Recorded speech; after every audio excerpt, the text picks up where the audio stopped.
This is Joe Nicassio, and today I'm interviewing a very special guest, Mr. Paul McFarlane. I met Paul through Chris Burns initially, and then in Clubhouse, we were there quite a bit. And I wanted to interview Paul because Paul is a uniquely maladjusted but fun individual. And I say that about you because it applies to me too. I am uniquely maladjusted but fun. And so I relate to Paul at that. I think we probably both have a sick and twisted sense of humor. Anyway, I like Paul. He's thinking is outside the box. He's looking for new perspectives on things. He doesn't just accept the same sanitized view of the world as the world tries to impose on us. So let's just get this thing rolling. I'm going to go for about 30 minutes with you, Paul. Paul, tell us a little bit about your background. I know you're an advertising guy. You come up with really cool language, and I think you're very thoughtful about as far as coming up with concepts for people to tell their message. It probably wasn't always that way. So tell us about your journey, a little bit of your origin and how you got to become this person that you are today. It's a big question. Deserves a big answer. I've always been this way. First memory I have of doing anything like now was probably 2.5 feet high with a piece of chalk on a blackboard in the basement, trying to figure out how do you make a line look like it's going back in space? There's got to be a way. It frustrated me. In kindergarten, I would finish my work before everyone else. I would turn the paper over, draw pictures, and write poetry. Yeah, poetry. And I won all the awards for writing and drawing and all that. And you grow up through grade school. Everyone knows you as an artist and a writer and all these things. And what was that going to be? High school yearbook is full of all the things, the memories of all the creativity I expressed and all the great things about being a great artist. And I had no idea what that was going to be. So I went to Washington University here in St. Louis. Not here. I'm in Washington, D.C. right now. And I was an illustration major. Means I was one of the students in the art school who could actually draw, as opposed to the designers who. But in junior year, I'll never forget the day. It was November 2nd. And I was thinking, no one is preparing me for a career. What the hell am I going to do? Oh my goodness, I'm going to have to make money. It wasn't so much that, but just for where was I going to fit in? I thought, an illustrator, what does that mean? You've got a shirt and tie and you have an easel in the corner of some office and someone comes in, we need a painting of this. I didn't know. So as I started to do, and I've always done, my curiosity is bigger than whatever else may be. And I wandered into other people's spaces. I went into the dean's office and I got the key from the janitor. And that's where I had all the award annual books. And the first thing I looked for was the best in illustrations. Let's see what the industry is saying is great. Oh no, this is bad. I don't want to do this. I don't understand this. Boom. Oh boy. What else is here? Oh, this graphic design annual. Let's look at that. Yeah, that's better. I get it. Yeah. Colors and shapes, typography. A little cold, but it felt like I was onto something. Now I was also, this is long before Photoshop, I was doing really creative stuff with photography and darkroom techniques because I thought I wanted to work for a company in London called Hypnosis that did great album covers. And I sent them a fantastic promotional kit, but 2 years later, they closed the business down. So born at the wrong time. I looked at photography, the best award-winning photography. I thought, this isn't the kind of stuff I want to do. I don't see myself. Oh, crap. And then there was an advertising annual. And literally, pulled it down. I started opening it, and I got chills. Trumpets and angels. Oh, here we are. So you had this natural inclination towards art that was around the advertising space. There was something. Well, it was the combination of all the things that interested me. Thinking, writing, design, business. And the first thing I did, and I'll never forget, I went right to the copy machine there, which had to put a code in. So I looked in the desk and I found the code for administration and I started making copies from this annual of all the ads I liked. And I started going in there more and more during the day and when the copy was available for people. And when it got binder about an inch thick, I remember taking a lunch by myself and just looking through it. And I noticed almost every single ad I saved was from one agency in Los Angeles. Wow. I looked at the names of the people. I thought, I wonder how you say that in your first name. Go to the dean's office, get the phone book for different cities, found the Los Angeles one, found underneath the phone a long distance code you had to put in. And I called, good morning, Shia Day. I'm sorry, who is this? Shia Day. That's how you say it. Thank you, Shia Day. This was in 1980 when I called them.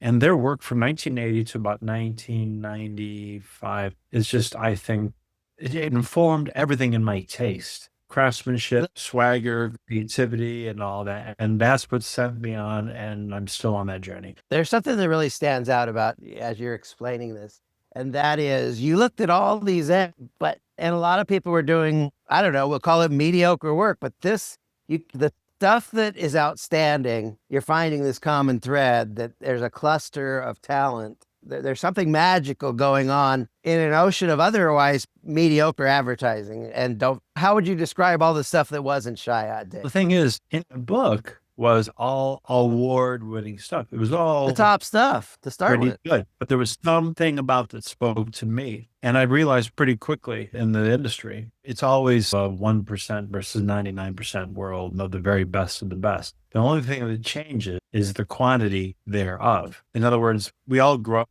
hearing things. How many ad messages we see every day, which is bullshit. No one's ever counted. They estimate, they put a number, but it works. And then the people who say how many thoughts we have in a day, no one can count it, but they come up with a number that gets the conversation moving. But I do know that we are evolving. We are getting better and better at processing little bits of information, just getting just little mental activity bursts. We discern like fast. that. We have. But here's the schism. We have people who say people have short attention spans now and they don't have time for, and people binge watch TV series and movies. That's right. So what's the difference? We instantly size up if this is for me. And if we trust it, we keep going until someone loses our compelling interest. And if they don't, we watch it all. But if you can't do that with something short. I think there's something that goes on that says, we like this. I like this. I'm going to keep doing, I'm not going to change from this. This is good. A lot of other stuff, it's like, it doesn't really, one of my buddies says that that people search the internet like a crack crazed monkey searching for a banana. But the other side is true. We'll binge watch something on Netflix. We'll watch several episodes or binge watch on YouTube. And so I want to go back to the Shayad Day. By the way, it rhymes with quiet. Shayad Day. So Day. You found out these guys were doing it. My guess is, from my exposure to you, is that you went down a rabbit hole. What made them different? What made them better? What was it that they were doing that you saw as you learned more about their methods and their mindset and their creative process? What made them different and better? The first thing, before I understood how they did what they did, I noticed this kind of confident swagger and confidence they brought to every one of their clients, creating for each one that felt like it was some really cool person saying why they're so cool. And I knew what was being done, but I saw how they did it for Yamaha motorcycles, how they did it for Yamaha audio equipment, how they did it for Nissan, how they did it for Apple, how they did it for Nike. And when I learned about their processes, their philosophies, and their culture, it was like, wow, yes, wow, yes, wow, yes. And I was compelled either to work for them or start my own agency. It's like a dopamine hit in the brain. Absolutely it is. It's when you get chills, when you feel something physically. It's like in the conscious mind, we have our senses, right? And all those senses, we make judgments in our conscious mind,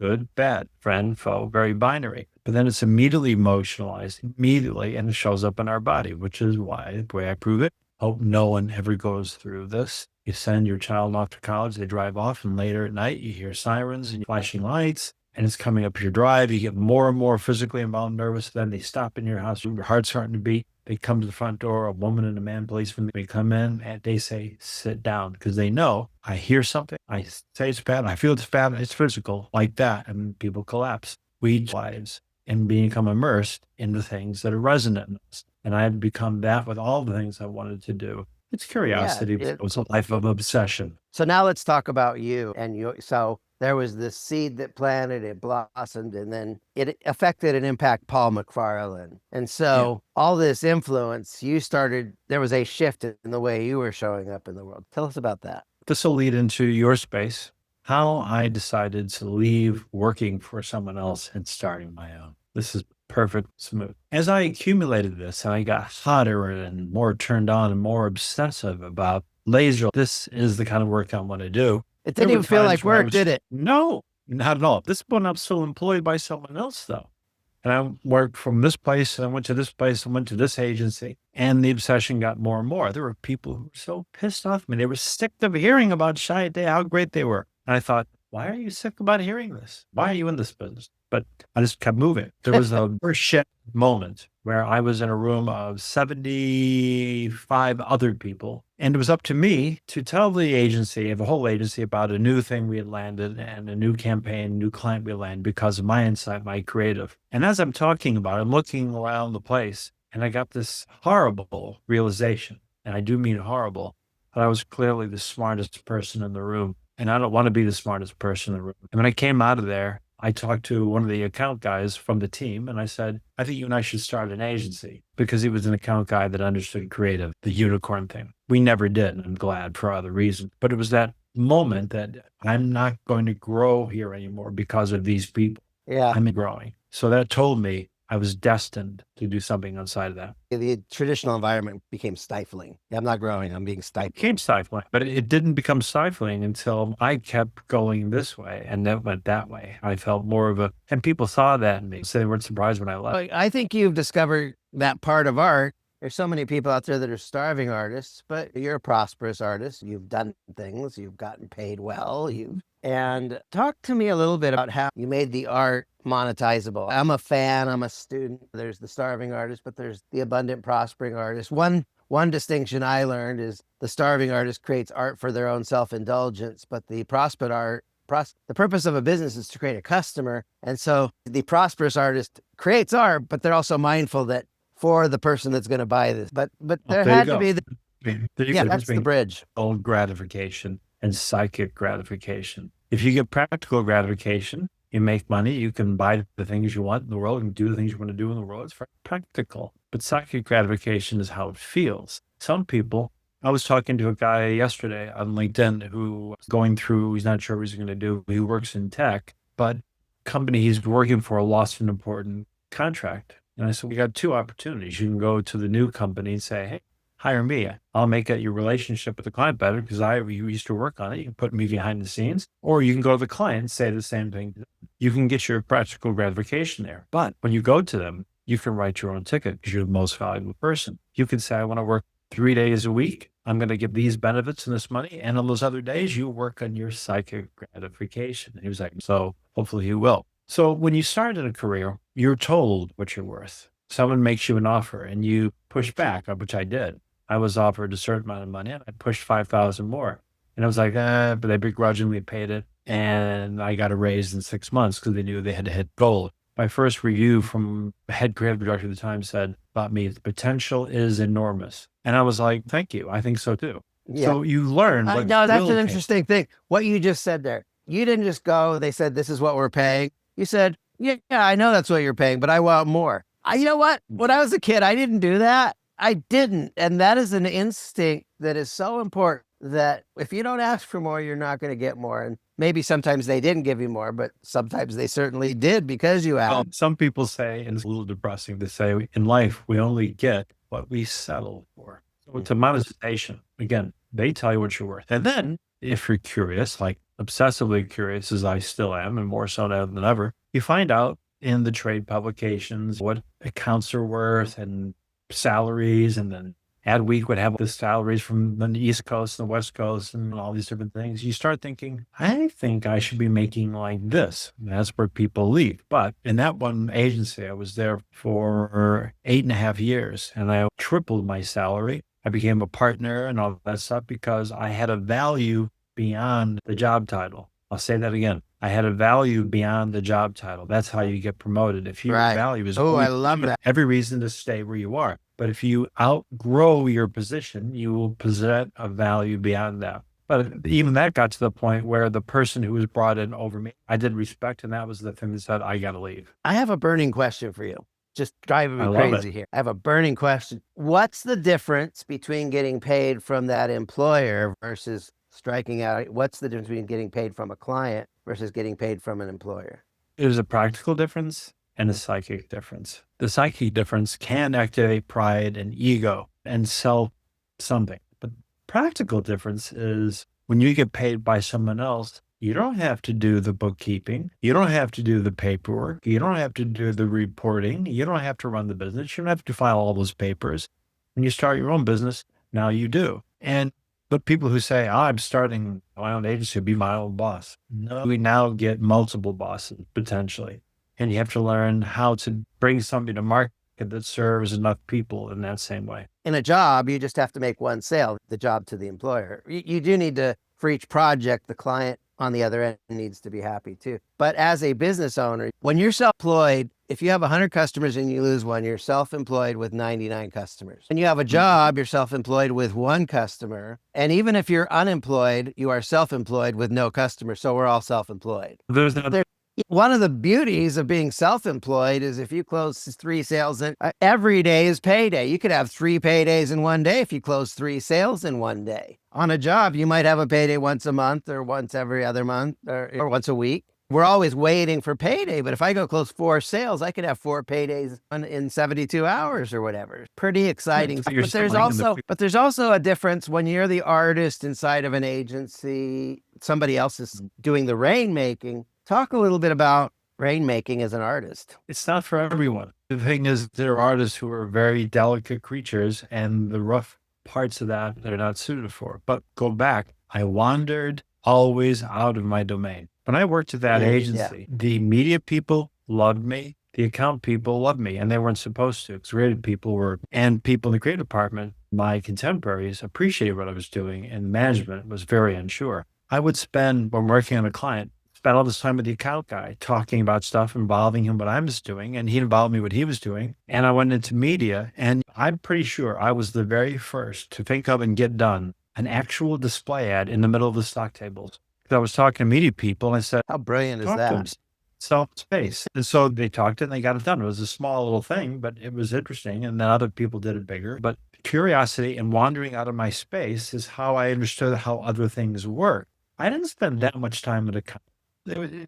I'd spend a little bit, and I would buy. Remember one time, you know who Tom Peters is? Yeah. Author. He had a book called Liberation Management, and it had something in there about what Chiat Day was doing, and I got everything about Chiat Day, and I had that in my office. And the CEO of the agency came in and says, "What are you reading that for?" I said, "Have you read it? It's fascinating." He was like, when he walked out. He did that a lot. In fact, when I first did interview at that place, I had to go through all the people to interview. When I met the CEO in his office, he had all these ducks stuffed. He was a hunter, member of Ducks Unlimited. And I said, "Oh, just curious, why do you have that in your office?" He said, "Oh, look at that animal. It's just so beautiful and majestic." And I said, "I like my mother, but I keep a picture of her in my wallet." And he was like, "Whatever." And then I said, "Just curious, why are you CEO of this agency?" And his answer, I never forgot. He said, "I told myself I wanted to own my own company." At the time I was 40, his own company could have been the dry cleaners, could have been an auto dealership. It happened to be an ad agency, and he behaved, and that told me everything. Yeah. He was transactional. He saw it as a way to make money, but he didn't have the same. My industry is going through the battle between what has been traditionally transformational and trying to become transactional, and they're hitting the wall. The truth is, if you're truly transformational, it will be transactional. Yeah, it's called value. This is an interesting thing too, is what is value? I'm not in the business of selling coaching or hours. I'm an agent of transformation. Our real value is in the improved conditions of the client. And what is value to you? I know there's a difference between real value and perceived value. And actually in marketing, it's important that people perceive your value as worth. If people think you're worth $1 million, they'll pay you $1 million. But if they only think you're worth 100, they're not going to pay you 101 if they only see you as worth 100. Do a little rant on what is value and what is the value I provide versus the value that's perceived and how to increase perceived value. Because I think it's a conversation that most people don't go down the rabbit hole of this, but I believe you're the kind of person that has certainly done that. So tell us, what does value mean to you? You said it. It's personal and subjective. So the thing is, who do you want to create value with? If I want to be seen as a person who serves small businesses, local businesses, and charities, that's what I should be perceived as, and that's the language I should speak. If I want to be perceived handling everything, but primarily Global Fortune 50, I have to vibrate at that frequency to create that. It's different. I am going to move either later this year or next year to Amsterdam and become a Dutch citizen. That is my top priority in life, to become a citizen of that country, for all the reasons that don't need to happen in this call. But to do that, I need to understand the culture. I have to learn the language and the customs. When you want to be on the frequency with the kind of business you want to attract, you have to speak that language, know the culture, and look and walk and behave just like them to make your value match the value you want to get. Yeah. We have. That's so good. So we're winding down. We got about 10 more minutes left. So how would you label yourself today? Who is Paul McFarlane today? What is important to you now? Who do you work with? Who do you not work with? How are you? What's the crowd that you want to attract and serve, and how are you serving them? What's the Paul McFarlane today iteration? First, I'll get this out of the way. Ones who are not appropriate for me, I used to have to filter them out. Now I just they don't even come near. That's good. Who I serve is any worthy business. Now, what is worthy? That means I think they have to be reasonably successful financially, and they have to be doing something that I believe in my heart of hearts is a benefit and good to the world. I have one that I'm in the clinches with right now about a few projects, and this is the company that desperately needs to show the world that it has a heart and a soul. The world doesn't think they do. I'm going to fix that, and that makes me very happy to transform something and transmute from the lower to a higher. My sort of motto is bringing the best of humanity forward, and that can be for a large client or a small client. What does that mean? Bringing. I'm not sending it. I'm bringing it. Ding dong. Hey, happy anniversary. I'm bringing it. It's something I've got. I'm bringing it. I'm actively involved. The best of humanity. We all know what that is, but I don't care what yours is. But you could say it's ambition. You could say it's goodwill, love, harmony, peace, whatever you want, whatever you think. Whatever your gifts are. I'm bringing it forward because we all know if it bleeds, it leads in the news, and bad news gets more animal clicks than anything else, unfortunately. So that's why I say bringing it forward. And when I do, I find something in business that they've forgotten, maybe often, or something in a smaller business in their actual culture that is so wonderful and untapped, bring that to the world and things grow. And what tickles me pink? Where do I get my jollies? All kinds of places. Mostly when a client sort of catches that sparkle in their eye and say, yeah, this is going to be great. The thing you just told me, Paul, it's going to be great. That makes me so happy. That's psychic gratification. And when I hear over and over again, I'm not like other people in the business and they're fascinated and they listen, that's psychic gratification. And the monetary is basically you have to, even if you've never done before, you practice to make it feel like you do it all the time. If I say talk to a client next Tuesday, actually, and he's going to ask me my fees, and if I tell him it's $250,000 for 1 month, if I act like I'm asking, if I'm wondering, if I'm begging, if I have any desperation or doubt in my energy or my voice, no. You have to act like you've done it all the time. And I've done it several times, so it's not a problem for me. But you have to, even if you've never done it before, practice and believe you're worth it. And this is something that goes back to when I talked about my life story. A big problem people who get a little bit further on in their career is problem is this. Too many people remember their first full-time salary, what they got paid, what their first car was, what their first house was, and they never let go of that. And they forget prices go up all the time. And like in my business, I was paid in my first year, right now it would be poverty level. And I remember a time when an idiot guy came into my office and said, guess what? You're not making this much money. It feels pretty good, doesn't it? And I was like, yeah, it's okay. And now it would be a starting salary. There are people right now, like I've got a client, a startup, and the guy who's going to talk to investors, I need to smack him. He's going out and asking for just under $1 million.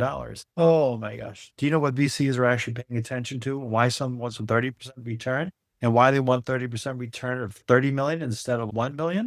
So that thing, you have to stay with the times and realize things get more expensive and that affects your value. Yeah. You need to be able to say your price without giggling. You need to say your price without my biggest for sweating or anything. I have gotten to this place where 6 months of coaching is 10K with a guarantee you'll make your money back in double. And if you don't, I'll keep working with you until you do. I've just set my thermostat at 10K. Now, there's no reason I couldn't set my thermostat at 100K, but I feel very comfortable. But it's like investments. If I give you 10K and you make me 30, and if I give you 100 and you make me 500, I'll keep giving you money as long as you keep making it for me.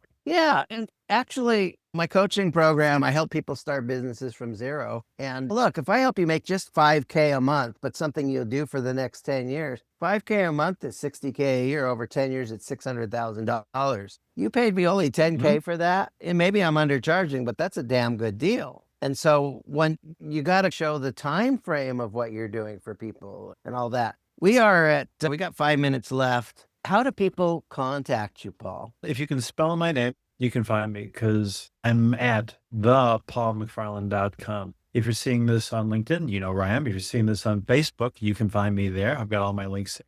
I'm easy and I'm really fast, but I'm expensive because I'm worth it, and so should you be. But the main thing is you get the benefit of a thing I call wisdom and speed. I am so effing fast at what I do and so good at what I do because all this experience I've gathered from my life is all available to me and to you. And I don't need a lot of time. If you can tell me what you're doing and what you want and give me about 5 minutes or less, I'll give you a multi-million-dollar idea that's going to take you anywhere you want to.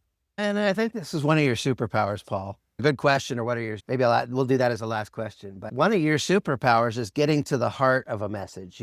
I've witnessed you talk to people and you start asking questions, and your questions start digging into a root cause or a root source of where a message can be magnified and become something very significant. And I think that's one of your superpowers. Yeah, because all my ideas final- capture the soul of a business and it has legs and it can be sustained. You don't have to keep reinventing it every 6 months. You can ride it to the end of the bus line. Okay. My final question for you. Okay. It's 2 parts. And I only want you to do 1 or 2 or 3 sentences for the first part, and then you can go on the second part. Question 1, what are your superpowers? Question 2, what superpowers do your clients have after they work with you? My superpowers is the ability to take the complicated and simplify it. And my other superpower is to find the soul in any business and express it. Now, my clients, when they receive this, what happens? They become more human. It improves their relationships and their culture. It improves the relationships in their families and friends. The stockholders and the shareholders of their business smile and they see something wonderful happening. And the effect in the world is that same ripple effect of human goodness that goes out there in the world. And it can be expressed through raucous laughter or making people cry or think. It doesn't matter, but it's human and it's deep and resonant and true. And that is in the app. It shows up in the cash register and it shows up in the relationships of the people who buy it. All right. That was a great answer. So let's wrap this up. This is thepaulmcfarlane.com. Reach out to him. I'm sure he'll do at least a small conversation with you to get to know you. But if you do get the privilege and the opportunity to work with him on your marketing messaging, I think you will be more than pleasantly surprised. Thanks, Joe.